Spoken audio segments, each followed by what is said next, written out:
you wanted the best, you've got the best podcast. The hottest podcast in the world. The Chris Voss Show, the preeminent podcast with guests so smart you may experience serious brain bleed. The CEOs, authors, thought leaders, visionaries, and motivators. Get ready. Strap yourself in. Keep your hands, arms, and legs inside the vehicle at all times, because you're about to go on a monster education roller coaster with your brain. Now, here's your host, Chris Voss. Hi, folks. Chris Voss here from the ChrisVossShow.com. Ladies and gentlemen, there are latest things that makes official. Welcome to the big show. As always, the Chris Voss Show is a family that loves you but doesn't judge you as least on as harshly as the rest of your family, but we don't loan you money either, so quit asking, damn it. Anyway, guys, we had an amazing man we're talking about on the show. We're going to be talking about diet and some of the things you can be eating to improve the quality of your health, et cetera, and maybe improve the environment as well. Today, we're going to be talking with Nate Bloom, who serves as the Chief Executive Officer of Blue Milo and Sorghum United. Sorghum United is an international NGO serving to advance education and market development for sorghum and adjacent small grains. Mr. Bloom is passionate about the mission of Sorghum United due to the solutions for food security, nutrition, environmental sustainability, and rural economic disparity that these ancient grains represent. He's an expert on grain sorghum production and marketing with a focus on value-added agriculture and processing for sorghum-based products. Welcome to the show, Nate. How are you? I'm good. Chris, do you ever have any guests that don't start the show smiling after that intro? They do. It really jacks them up. It jacks up everybody. It even just gives me a little bit of a kick nudge. So, that's high adrenaline, man. I love that. That's what we love. Energy sells. So give us your .coms. Where do you want people to look you up on the interwebs? Yeah, so we've got two websites. You can check us out at w.sorghumunited.com. And then we also have www.sorghosquad.com. So give us a 30,000 overview of what's inside what you do there. Yeah, really what I tell people is that we might be preaching on sorghum and millets, these grains that people would say, oh, you work in agriculture. Mm-hmm. But really, actually, what I tell our team all the time is nobody cares about sorghum and millets, and I get that. What they really care about, though, they care about food security. They care about health and nutrition, issues around stunting, social issues around economic disparity, crime, human trafficking, all the things that lack of access to healthy food and prosperity bring to cultures around the world, as well as the environmental impacts of what's going on in our planet, right? How do we save more water? How do we sequester more carbon in the soil? How do we provide more habitat for pollinators and birds and things like that? And sorghum and millets check all those boxes. So really what we're working in is not agriculture. Actually, what we're working in is in those basic human systems that allow for the flourishing and thriving of human civilization. Wow. So what is sorghum? Is this where you get your jaws sore because you chew gum for too long? You're like an NFL coach or something? No, sorghum is an ancient grain. It's kind of like, we use it like rice at home in that way, but it's gluten-free, it's non-GMO. And frankly, wherever you go in the world, it's called something different. So a lot of your viewers here in North America would know it as Milo. Oh. In India, they know it as Jowar. In Ethiopia, it's Mashila. Kenya, it's Mbatu. Orgo in Europe. So this is an ancient grain that's been around for, like 8,000 years is what's been traced back to. So pre-Mesopotamia even. I mean, you're talking about the Harappan civilization in India that then spread it to North Egypt and everything else. And so consequently, it's been part of so many cultures for so many millennia that every culture has a bit of a different name for it. But in modern times, we've forgotten it. And so our job is to help people bring that back. So you guys are trying to bring awareness, get people familiar with sorghum and what it is. What is it? What does a consumer need to know about some of this stuff and why it's important for them? I mean, can I order a sorghum steak, or how do I tap into utilizing this diet resource? Well, it's funny you said sorghum steak, because I mean, if you wanted to do like a Impossible Burger or something like that, sorghum is one of those grains that's high in protein that I think is being used for some of that. Now, really? I'm a farm kid. I'm not judging anybody else, but I like a good steak. So maybe my steak could be fed by sorghum. which is just fine too. But sorghum's a grain. Millets are a whole other conversation that we work in as well. They're also small, ancient grains. All primarily members, I should say, of the Poaceae grass family, by the way. So they're small grain, like grass. If there's a drought, they go dormant, but they don't die. Like when you have your front lawn, and you get into a drought, you're not watering it, it turns brown. Yeah. But then you get a little bit of water and a little bit of rain, and it perks back up. It's the same thing for these plants, whereas other grains would just burn up and die. Wow. So they're really drought tolerant, which is why they're really good in so many places around the world. It's one of the things that makes them really important. Probably why they survived so long too, huh? Yeah, I mean, it's just a basic of, this is where they evolved from. They evolved from these hot, arid regions in the Sahel and East Africa and Mesopotamia and in India, of course. All those places where it was hard to grow stuff. But yeah, you need food. Last time I checked as a human being, food's kind of important, although some people seem to be eating more than others. I've certainly done mine. Hey, come on. My camera doesn't go that low, Chris. Come on. I've done my fair share, trust me. You can hear the fatness in my voice, so it gurgles every now and then. How did you get into this business? How did you get in discovery, and why and when did this become important to you? Yeah, so it's really interesting. So I grew up on a farm in Nebraska, but I grow crops as well as I grow a full head of hair. Yeah, okay, you can laugh. It's all right. No, don't. It's a bad joke. I'm not going to laugh. Okay, fine. Do you. But the reality is I grew up in the 1980s, and the farm crisis was a real thing, and so my cousins and I, we were all told, go off the farm, go find something else, there's nothing for you. So actually, fast forward, I ended up working for a member of Congress for about 5 years as director of ag policy and outreach. Oh, wow. And through that, I realized, I really kind of miss the farm. I want to be closer to it. And so an opportunity came up a few years later for me to be the executive director of the Nebraska Grain Sorghum Board. Wow. And I took it. Now, I didn't know anything really about sorghum at the time, other than the fact that we grew it on our farm in rotation when I was growing up. Oh. But the more I learned about it, the more I learned about the nutrition and health benefits that sorghum provides, the more I learned about the qualities of the grain as a C4 plant, sequestering carbon, soil health, water conservation, biodiversity, all that stuff. And having a policy background looking at things from a 30,000-foot view, I became really passionate because I was like, okay, there's a lot of problems in the world right now that we're facing in our food systems and in our ecological systems that these grains could be solutions for. Not the only solutions, but definitely a big part of the solution. And frankly, our food systems are undervalue these grains. And as a result, a lot of farmers don't grow them. Oh, wow. Why would you grow something you can't sell? That's true. So, you got to be able to sell it. And then from your other standpoint, the creating awareness, consumers can't request a grain if they don't know it exists.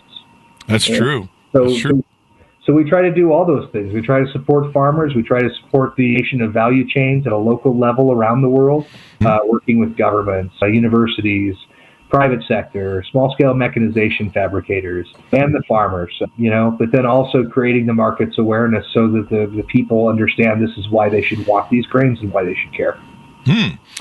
So it's also called Milo. Here's Anthony's organic hulled millet. Is that the same thing? Yep. So millet's the same thing.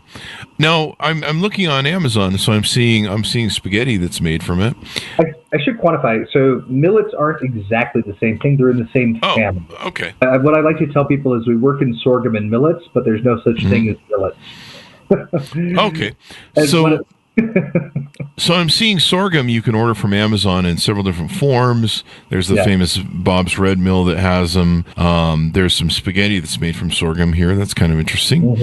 What are some of the benefits? Should I be ordering, some of this to sprinkle on things or cook up or use as a cereal? What's the mode that I can use to utilize some of this stuff? So you can use it as a gluten-free flour, so you can bake with it. A lot of people, when they use it as a flour, they'll buy an all-purpose mix that already has like xanthan gum in it because that gluten is the binder, right? So without gluten, you have to have something to hold things together. So xanthan gum is commonly used for that. But at home, when we do that, we use it just like we would any other regular wheat flour as far as recipes go. Wow. You can flake it, you can pop it, you can extrude it just like a Cheeto. You can cook it just like rice. I mean, anything you do with a grain, you can do.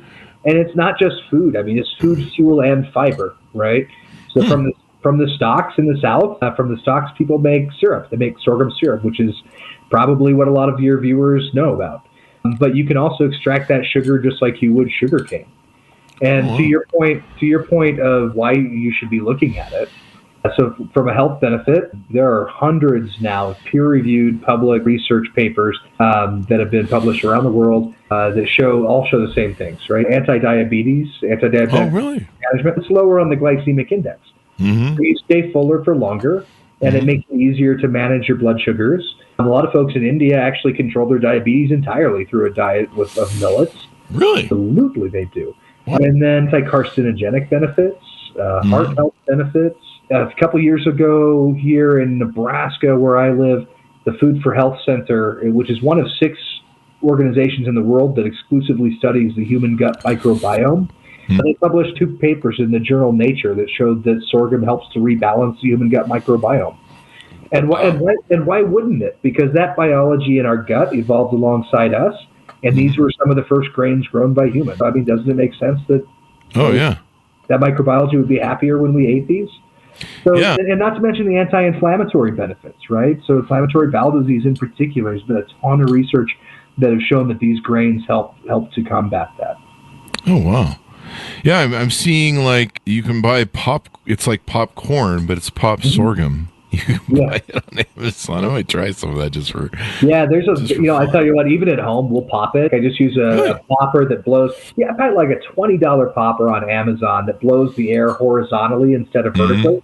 Because the grains are small, so if you blow them vertically, they blow out. But if you blow them horizontally, you can pop them really easily. And then what I do is I drizzle olive oil on there just to get the whatever seasoning I want to stick, and then I make it taste whatever I want it to taste like. Oh, wow. Super easy. Yeah, I'm seeing all sorts of different variations. There's even some books on stuff that you can take and utilize. And I mean, the grain, the gut health, your second brain, as it were, is one of those things that is really important for people. Looks like you can buy it in so many different variations and stuff. And it kind of, I mean, you could probably replace quinoa with it, maybe. I don't know. Yeah, quinoa is another one of those grains that's really, really good. So we don't really want to replace that. And frankly, we don't want to replace, Chris, this is really important. I want to make this distinction. We don't want to replace any grain. What we like to say, though, is that there's room on the plate for everybody. And what has happened in our global food systems, which are largely driven out of Europe and North America, think about your really large companies producing food, right? Those systems are set up to really favor a handful of grains. You know, your corn, your rice, your wheat, your soybean, and those are all fine by themselves. But what's happened is the entire diet has become those, right? And when we look at nutrition comparisons, even for unprocessed grains, right, like whole grain, sorghum and millets, you know, calcium, iron, vitamin, fiber, all that stuff. I mean, these other grains, they beat those grains that we're used to hands down. Wow. And then you get into the over-processed issue with food. So like what I like to tell people, listen, I mean, it's no wonder 66% of all diseases in the world are dietary related. Look at what we're eating. We're eating things that look like food, but they're not really food, right? And who does that affect most? Who's it most expensive for and out of reach to purchase healthy, fresh foods? The people who are economically disparaged. So they're the ones who are left with the bad things, you know. So trying to make a difference within those food systems, I mean, it's not just the work that we're doing in Africa or Asia or South America or Latin America. I mean, it matters here too. Yeah, it definitely does. So tell us about the Sorgo Squad. Am I pronouncing that right? Yeah, Sorgo Squad. Remember I said Sorgo is what they call sorghum in Europe, right? Yeah. So listen, I'm a big fan of what we call edutainment, right? I love to learn, but I like to be entertained while I learn. And I think that a lot of young people are the same way. Not that I'm a young person anymore, but I used to be. Thanks, you'll laugh at that one. Yeah. You know, so we wanted people to understand what these grains were and why they should matter, right? From a health and nutrition standpoint, from a, how can their grains be used in an industrial application standpoint? And then what does it mean for environment, biodiversity, et cetera? And so we came up with these characters and we gave them these different names from around the world so people would recognize that they're all the same. So Professor Sorgo, obviously Europe, right? Joe R., who represents the industrial applications for sorghum, that fuel and fiber piece. That's the name in India. Mashila, she represents the health and nutrition, and find her in Ethiopia, where Mashila is the nomenclature. And of course, Ilo here in North America represents the environmental part of it. And they're kind of, because of my love for history and my love for comic books, they take a graphic novel type form. I'm a big Spider-Man nerd, happy to say it. I don't shy away from that. And so the covers are actually homages, by the way, to different Spider-Man covers. I'll let you decide which ones they are. But they're like Indiana Jones meets Captain Planet, right? And they've been really well received. Now we've got a merchandise store as well. We've got a video game in development, should be out here in the next couple months. And I'm actually here right now. I'm at Sundance Film Festival in Park City, Utah, because we're trying to rub elbows with people who can help us with some animation and distribution. All the proceeds from Sorghum Squad, by the way, go into the Sorghum United Foundation. And the Sorghum United Foundation, that's what I consider to be doing the real work as far as helping empower and uplift people. But again, those people can't be empowered and uplifted in these grains if the consumers don't know what they are and why they should want them. So we've got to do both at the same time. So the video games and the other features are to help people get educated, get familiar with what's going on, yada, yada, yada. Yeah, but to have fun with while they're at it. One thing that's interesting with the books, originally we set out really just to educate about sorghum and millets, but also then, what are, in a palatable way, how do we take these very complex issues around our food systems globally? How do we make those into a, no pun intended, digestible nugget that young people can understand even? Yeah. But some of the reviews we've gotten have gone beyond that because we are a global organization, and the books reflect that. We've gotten reviews from educational outlets that have said things like, oh, we love the diversity within the characters. Oh, we love the showcasing of the different cultures. Oh, we love the history it's rooted in these historical sites and things like that. And as well as, of course, the ecology and the topics around our changing climate. So, it's been really well received. I noticed you guys have a marketplace on your website, and I guess different places you can go to buy this stuff? We're revamping the website, actually. Okay. We've got about 4,000 stakeholders all over the world on every continent except for Antarctica, and they represent all points within the value chain. So there are necessarily several of our members who are small and medium enterprises selling products and things like this. The marketplace you see up there was a bit of an experiment. We were always trying to find more ways to bring value to our stakeholders. But now, just in the last month, Sorghum United has transitioned from like a membership type organization to an actual 501c3, an actual foundation. Oh, wow. So just this morning, we had a team strategy call to figure out how do we want to revamp the website so it's more reflective of that. And we're now becoming more project based, doing projects around the world. Which I think I'm really excited about those projects here. Well, it seems pretty interesting. Is there anything we haven't discussed about sorghum that you want people to know about? I really would like to take a moment and talk about those projects that I mentioned and why they matter. So we're undertaking here in 2025 what I call field to market trials. And we're doing this. We've got 3 in the Philippines, 1 in India, 3 in Kenya, 2 in Zimbabwe, 1 in Malawi, 1 in South Africa. And we're talking about doing 1 in Brazil as well as Colombia. And this is reflective, again, of the fact that we have staff all over the world. We have offices in India, offices in Kenya, offices in the Caribbean, and of course here in North America as well as the Philippines. And what we're wanting to do and what we're doing is we're working with those academic institutions locally, those input providers locally, those fabricators locally, because a lot of places in the world, they're still, listen, man, they're harvesting, they're cultivating, they're threshing by hand for these grains. And so rather than going and being an organization that goes in and gives them machinery, for example, instead we license the schematics for the machinery, and then we teach their local fabricators how to make it. That's important because for a couple reasons. One, just to pick on the mechanization for a minute. One, when that mechanization breaks, they know how to fix it because they're the ones who built it. That's not the case right now in a lot of places. A lot of places that equipment comes from China. It's sometimes poorly made, and when it breaks, no one knows how to fix it. The other side of that is different environments require maybe different tweaks to those schematics. And so this allows those local populations to find local solutions that match where they're at, while also creating jobs, not just in agriculture, but adjacent to agriculture. Mm-hmm. And then we also work with them from teaching them how to be entrepreneurs, how to create products, but then also to run businesses.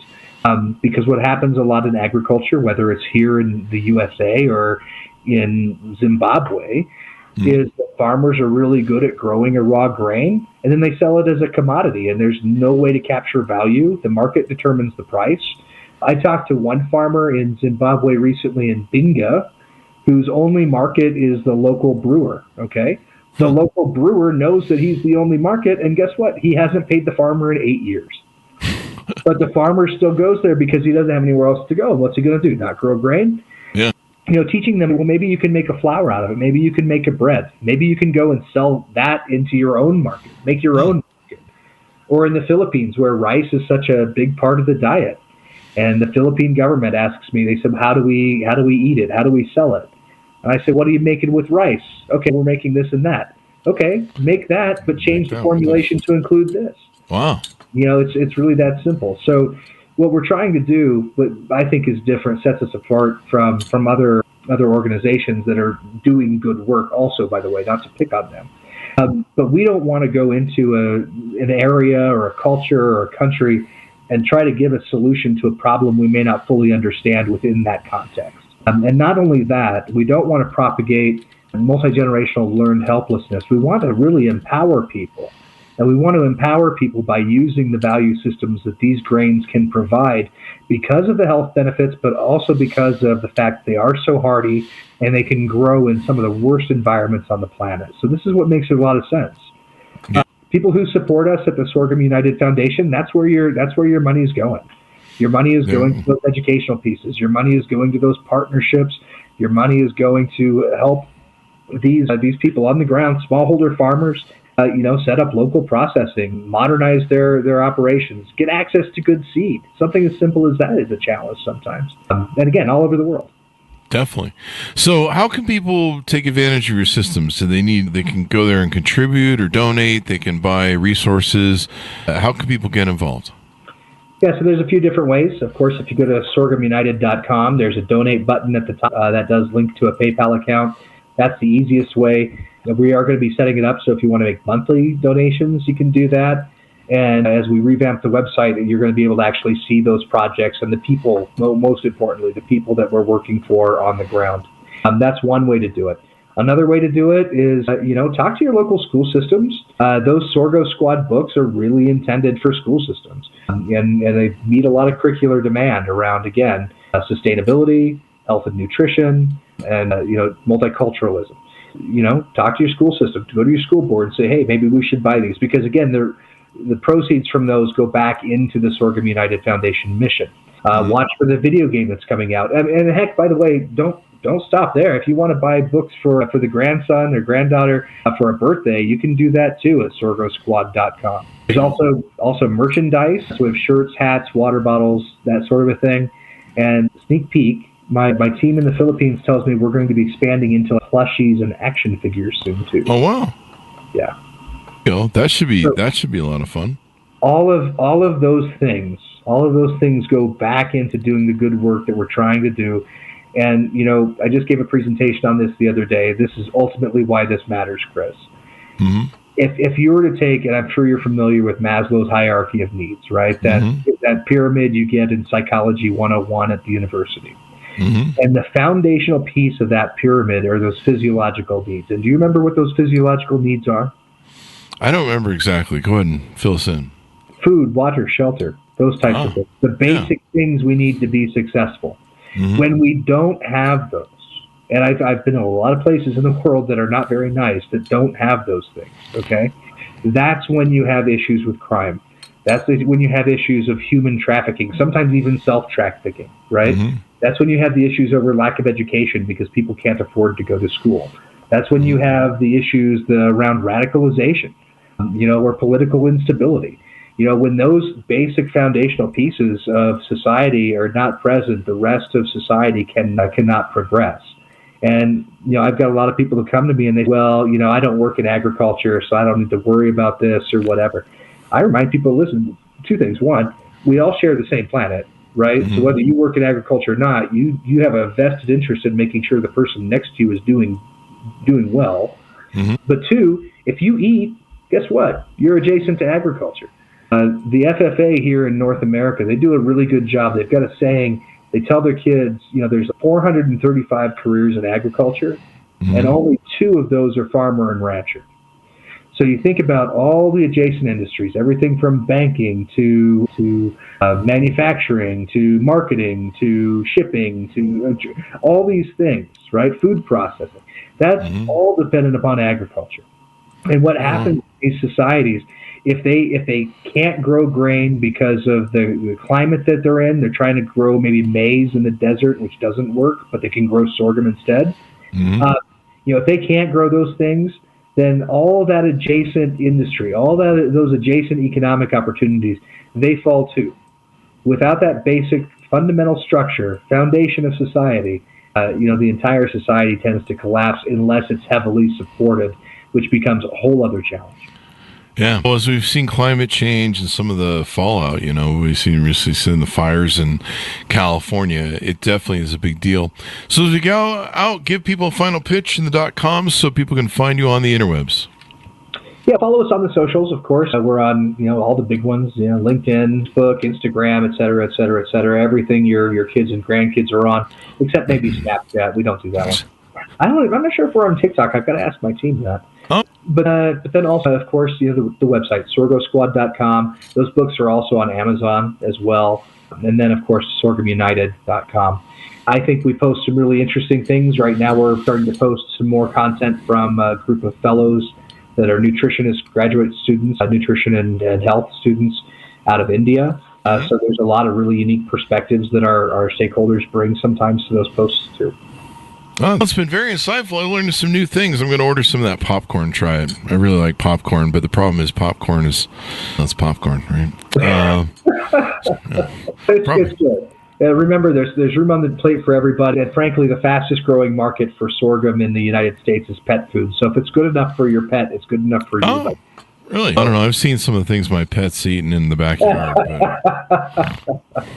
Did you know, Chris? Did you know this stat that during the pandemic, for the first time in history, can spent more money on their pets than they did their children? Oh, yeah. Because your pets still love you at the end of the day. I don't know about the children. So if you're willing to spend that kind of money, more money on your pets than your kids, maybe you should be thinking about what it is you're feeding them and thinking, hey, maybe if it's good for them, it's good for me too. You do. And your pets aren't going to throw you into a housing center. They're not going to throw you under the bus when you get old. So, No, they'll just eat your nose when you die. It's fine. That's true. I heard cats will eat you first before dogs will. Dogs will wait a while. Cats are just assholes by general nature. Hey, man. And so it's like the circle of life. It's like Elton John right there. It's fantastic. Circle life and Elton John. And cats eating your face. I don't know. It's good conversation. I mean, I love Elton John's music, but there's some people that probably think listening to it is like cats eating your face. I know it's for that way with me in modern music. Anyway, it's been very insightful, Nathaniel, to have you on the show. We really appreciate it. Thank you for coming on. Yeah, Chris, my pleasure. Thanks for what you do. Oh, and thanks for tuning in. Go to goodreads.com/Chris Voss, LinkedIn.com/Chris Voss, Chris Voss, one of the TikTok, and all those crazy places on the internet. Be good to each other. Stay safe. We'll see you next time. And that should have us out. Great.